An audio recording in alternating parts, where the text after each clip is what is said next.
I'm seeing a lot of people, including in my role as the communications director for the John Mack Institute, we're seeing a lot of academics begin to take interest in this. And of course, the Soul Foundation, I have some connections there. You mentioned Gary Nolan. They've been pretty instrumental in that in terms of normalizing this, mainstreaming this. Um, there's been enough evidence brought forward, hints made by the government that academics are taking it seriously. First thing I would say is we need the range of people involved.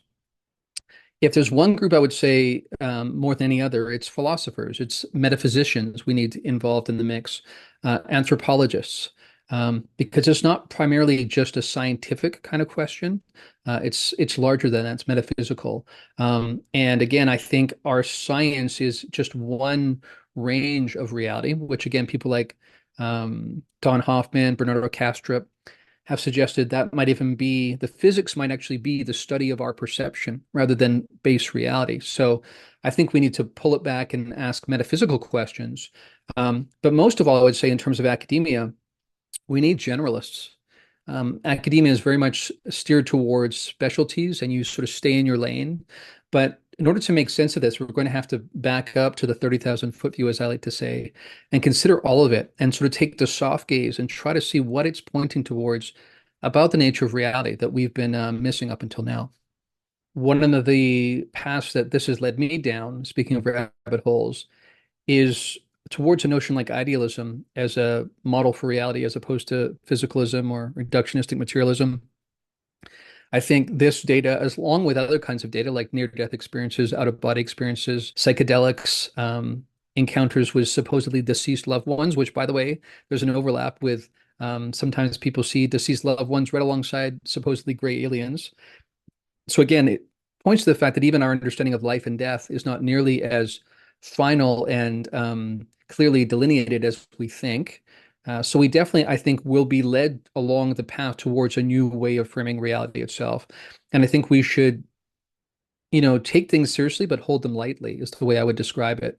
Until we have enough data where we feel confident about where it might be taking us.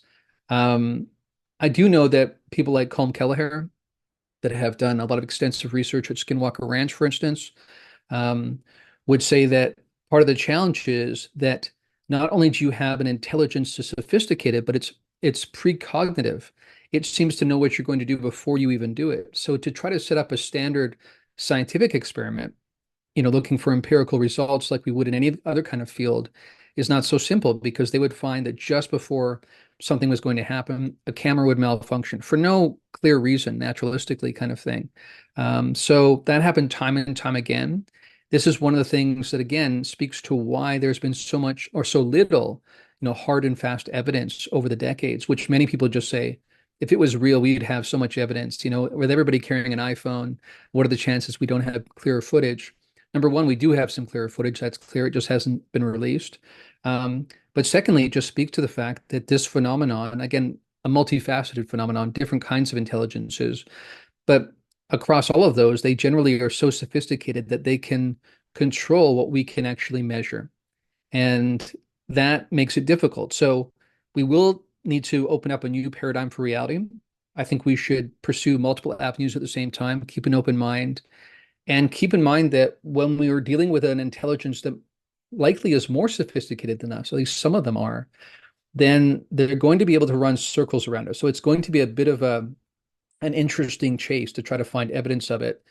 And I think we have to also, I think, start engaging relationally with aspects of the phenomenon to try to find evidence and engagement that way, rather than assuming we'll be able to measure it in some objective way like we can anything else in science.